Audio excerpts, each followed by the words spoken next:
Hi hello नमस्कार, स्वागत आहे तुमचं आपल्या नवीन एका व्हिडिओमध्ये। तर या इथे मी जे दळून आणलं होतं पीठ ते ओतून घेत आहे एका डब्यामध्ये। डबे हे स्वच्छ असे धुवून ठेवलेले होते, तुम्ही आधीच्या व्हिडिओमध्ये तर पाहिलेच असेल। यानंतर मी ही तिन्ही दळण डब्यामध्ये व्यवस्थित ओतून घेतली, गव्हाचं, बाजरीचं आणि ज्वारीचं पण।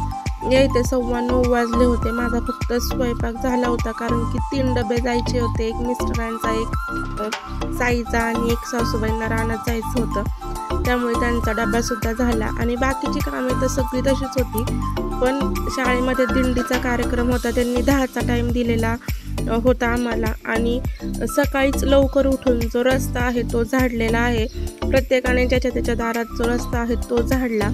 आणि त्यानंतर रांगोळी काढायची होती। तर आता ते म्हणजे शिक्षक लोक आपल्याला सांगत नाहीत की तुम्ही रांगोळी काढा वगैरे, पण प्रत्येकाने जमेल तशी आपापल्या दारात रांगोळी ही काढलेली होती। आणि जो चौक आहे तिथे सुद्धा मध्यंतरी मोठी अशी रांगोळी काढली। तर या इथे सुद्धा मला रांगोळी काढायला भरपूर असं आवडतं, पण घाईच इतकी होती की रांगोळी मग जमेल तशी मी काढली। आणि तुम्ही या इथे पाहू शकता, ज्या लहान मुली आहेत त्यांनी देखील छान अशी रांगोळी काढली होती, कारण की त्यांच्या जे कोणी मम्मी काकी असेल त्यांना शेतातली सुद्धा कामे भरपूर असतात, त्याच्यामुळे लहान मुलींनी देखील या इथे रांगोळी काढलेली आहे।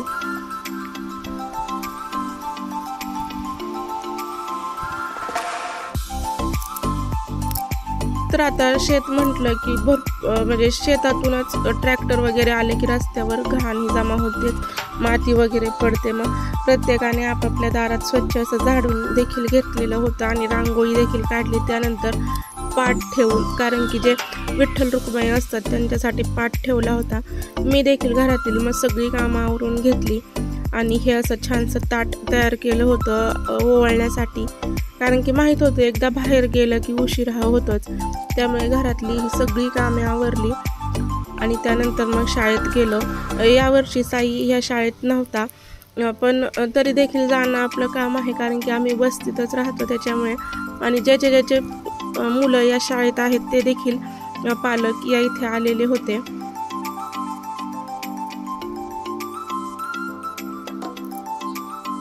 तर सगळेच लहान मुलं छान असे दिसत होते, मुलींनी मस्त काष्ट साडी किंवा मेकअप अगदी छान केला होता, लहान मुलांनी टोपी वगैरे, पायजामा, शर्ट, टाळ आणि विठ्ठल रुक्माई देखील अगदी छान अशा दिसत होते।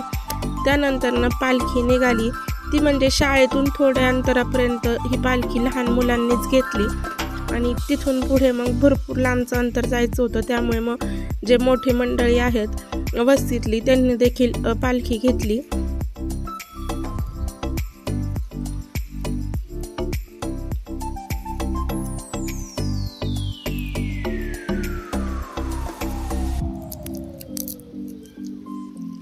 शाळेत अगदी असे कार्यक्रम राबवणे म्हणजेच त्या मुलांना समजतं की पालखी म्हणजे काय किंवा दिंडी, कारण की त्यांना देखील अजून समजा पुढे जर पंढरपूरला जायचं म्हटलं की त्यांना अजून भरपूर असा अवकाश आहे, त्यामुळे मग लहान मुलांसाठी हे शाळेत कार्यक्रम घेतात, ते देखील एक छान आहे।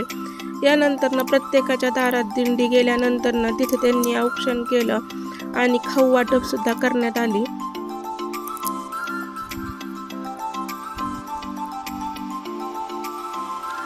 मी देखील अशी घाई गडबडीत रांगोळी काढली, परंतु अजून पालखीकडे यायला अवकाश होता, कारण की जो मधी चौक आहे तिथं मग त्यांचं जे रिंगण असतं ते घ्यायचं ठरलं।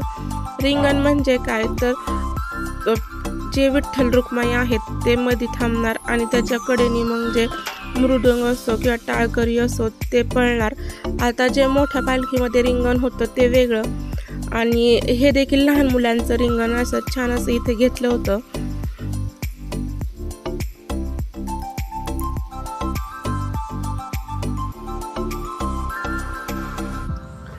आणि अगदी लहान मुलं, मोठ्यांपेक्षा लहान मुलं यामध्ये जास्त हौशेने सहभाग घेतात, कारण की त्यांना हे सगळं नवीन असतं। आणि त्याचबरोबर आमच्या इथे वस्तीमध्ये कोणताही कार्यक्रम असो सगळेजण अगदी उत्साहाने सहभागी होतातच।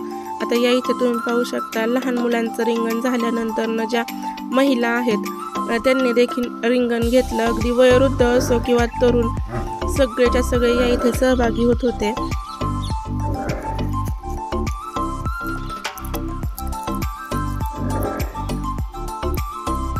महिलांचं रिंगण झाल्यानंतर पुरुषांचं देखील रिंगण झालं आणि अगदी नुसतंच ते पळत नव्हते, तर त्यांच्या तोंडात रामकृष्ण हरी म्हणा किंवा पांडुरंग पांडुरंग असा जप हा चालूच होता किंवा टाळ वाजवणं देखील चालूच होतं.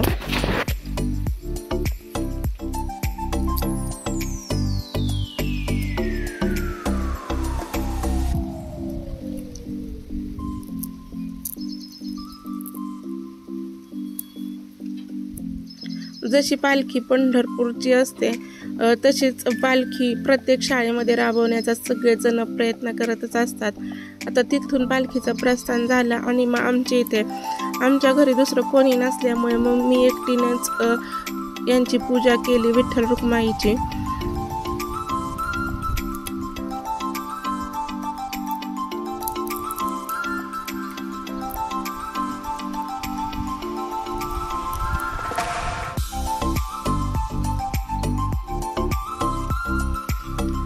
यावर्षी आमच्या पालखीचा सोहळा म्हणजेच सकाळी 10:30ला चालू झाला होता. तो 2:30 वाजेपर्यंत होता. म्हणजे भरपूर तास ही पालखी चालू होती आणि त्यानंतर मग भरपूर लांबचं अंतर जायचं होतं. 2 ते 3 किलोमीटरचं असेल बहुतेक, येऊन जाऊन किंवा जास्त पण असू शकतं, मला सुद्धा एवढं सांगता येत नाही. तर त्यानंतर मग जी लहान लहान मुलं होते त्यांना जे ट्रॅक्टरची ट्रॉली असते त्यामध्ये देखील बसवलं होतं आणि मग अशा पद्धतीने पालखी भरपूर लांब लांब अशी गेलेली आहे. तिथे सुद्धा त्यांनी खाऊ वाटप केला आणि मग जे विद्यार्थी जास्तच लांबचे होते त्यांच्या घरी चहा पाणी किंवा लहान मुलांना बिस्किट वाटप असं करण्यात आलं.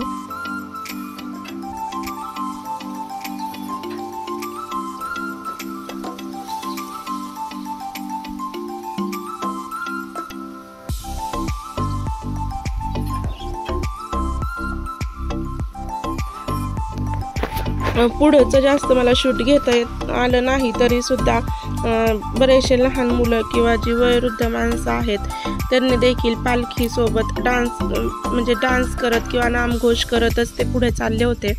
आणि एका ठिकाणी चहा वगैरे झालं, त्यानंतर दुसऱ्या ठिकाणी सुद्धा तुम्ही इथे पाहू शकता प्रत्यक्ष जशी दिंडीच आलेली आहे असं वातावरण होतं.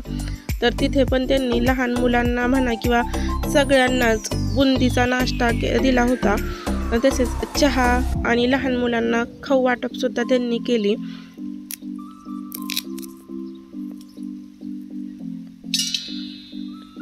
त्यानंतर 4 ते 5 तासाचा पालखीचा सोहळा आता पुढे जाणार होता.